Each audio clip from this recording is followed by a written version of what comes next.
this is for you.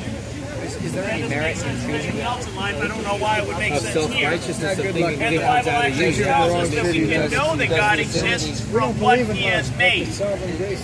Romans chapter 1 says this, from the beginning, God's eternal power and divine nature have been clearly seen, being understood from what has been made, so that men are without excuse. Let me give you a practical example. If I were to look over at Pizza My Heart and say, okay guys, I got a secret. You see that building over there? No one built it. It popped into existence on its own. What would you say? You'd say it was nuts.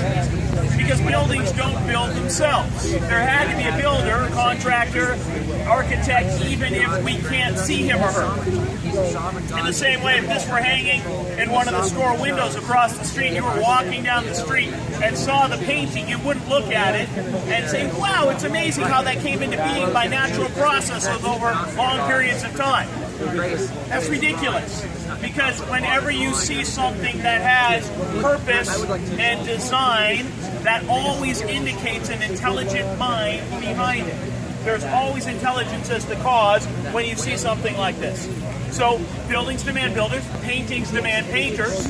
In a similar way, creation, the world around us, much more complex and much more beautifully designed than either of these things, demands a creator.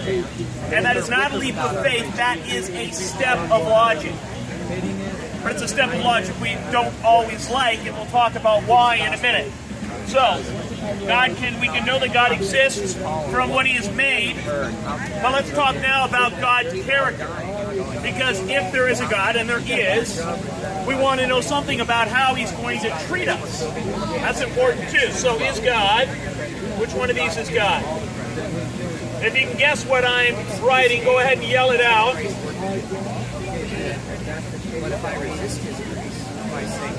Yes.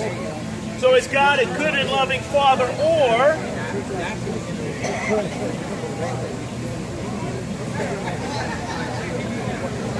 which one?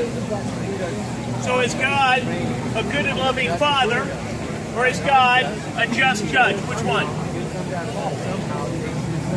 You're right. He is both. People like to go here because this is a much more comfortable place if we recognize that we have sinned against Him.